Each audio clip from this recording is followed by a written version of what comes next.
Most traders don't lose money because they're wrong.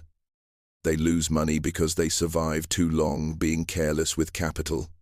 I want you to sit with that idea for a moment because Jesse Livermore understood something that most modern traders still ignore. The market doesn't reward bravery, it rewards survival. And survival begins with capital protection, not profits, not predictions, not indicators protection.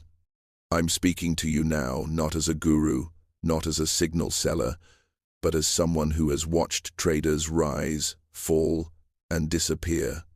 Livermore called it the game of survival, and he knew that every great run starts with one invisible skill: staying alive when others are wiped out. This video is not about how to make money fast, it's about how to stop dying slowly, because every account blown was once full of confidence, certainty, and ego. And every legendary trader, Livermore included, learned the hard way that capital is not ammunition to be spent. It is oxygen. Once it's gone, the trade is over. The market asks you to do one thing while your instincts beg you to do the opposite. Every trader feels it, that internal war between fear and greed, patience and urgency, protection and expansion. Livermore lived inside this paradox. He knew that the same instinct that pushes you to seize opportunity is the one that exposes your capital to destruction. Here's the contradiction. To make money, you must take risk, but to survive, you must limit it. Most traders resolve this conflict emotionally.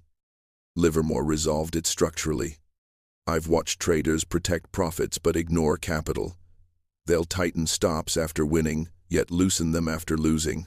That's not logic. That's psychology leaking into decision-making. Livermore warned that the market doesn't punish ignorance, it punishes emotional inconsistency. This paradox shows up in one simple question: do you trade to win today, or to stay in the game tomorrow? Because the trader who protects capital feels slow, missed out, left behind. Meanwhile, the reckless trader feels alive until he doesn't. The market seduces you into overexposure by rewarding aggression just enough to make it addictive.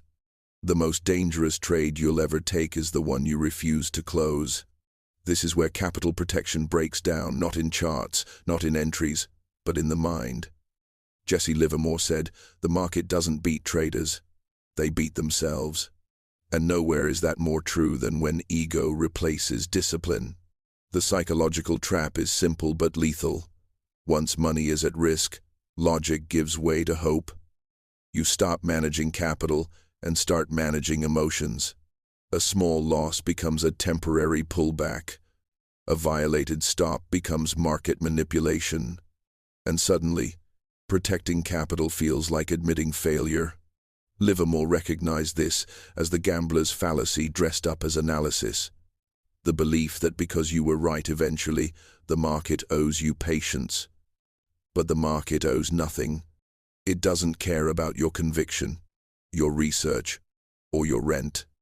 I've seen traders risk 30% of their account on one idea not because it made sense, but because closing it would hurt too much. That's not trading. That's emotional bargaining. Jesse Livermore didn't protect capital to avoid losing. He protected it so he could strike without hesitation. This is the shift most traders never make. They think capital protection is about being cautious. Livermore understood it was about being prepared.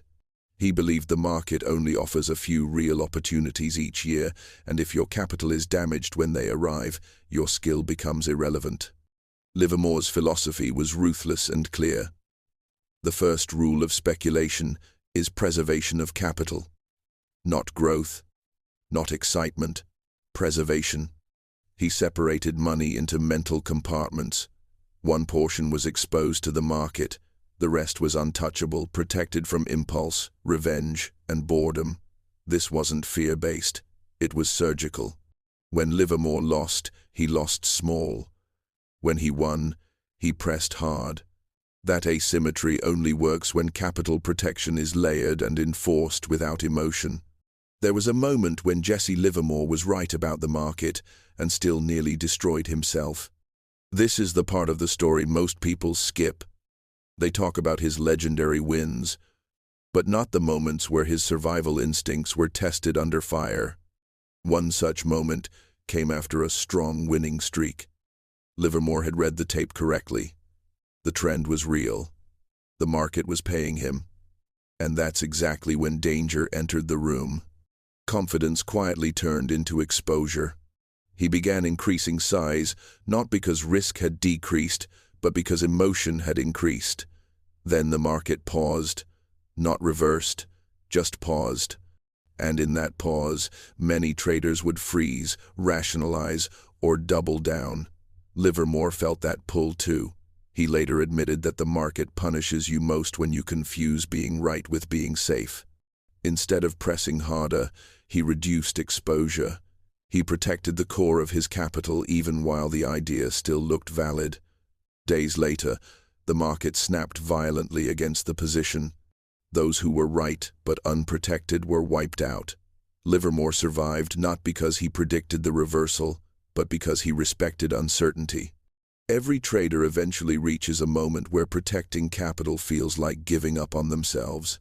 This is the emotional low point, the place where discipline hurts more than loss. Livermore knew this place well. It's the moment when you cut a position, not because the idea is dead, but because you refuse to let the market decide your fate. And emotionally, that feels like weakness. I've been there. You've likely been there too. You exit, price hesitates, then moves without you. And suddenly the pain isn't financial, it's psychological. Regret whispers, you were right. Ego screams, you should have held. And that's when many traders abandon protection and chase back in, exposed and angry. Livermore described this as one of the hardest disciplines in speculation, the ability to step aside without needing validation. He learned that survival often feels lonely, unsatisfying, and unrewarded in the short term. No applause, no dopamine, just restraint.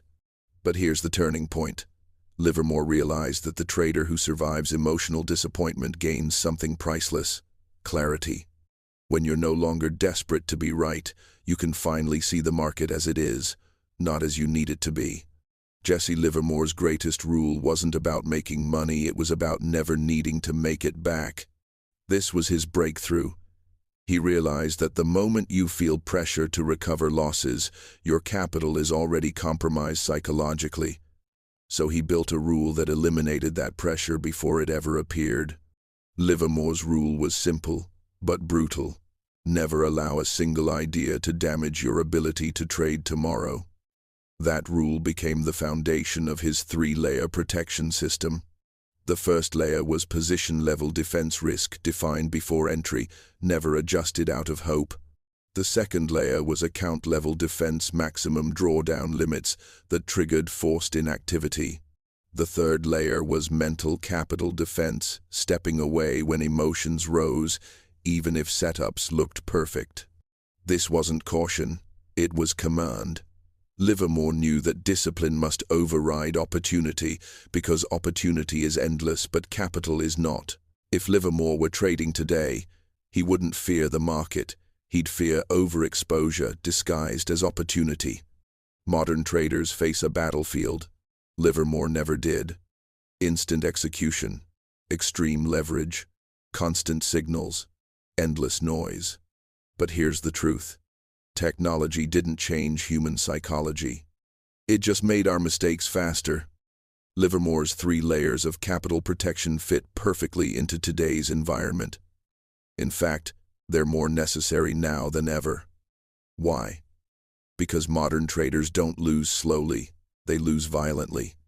One over-leveraged position, one emotional revenge trade, one ignored stop and months or years disappear in minutes. Position-level protection today means defining risk before you click buy. Not, I'll see how it feels. Not, I'll cut if it breaks structure. Real numbers, real limits. Account-level protection means accepting that some days, weeks, or even months are not meant for trading. Livermore would step aside when conditions weren't aligned. Today, traders feel forced to trade daily because the market is always open. Mental capital protection may be the most important now.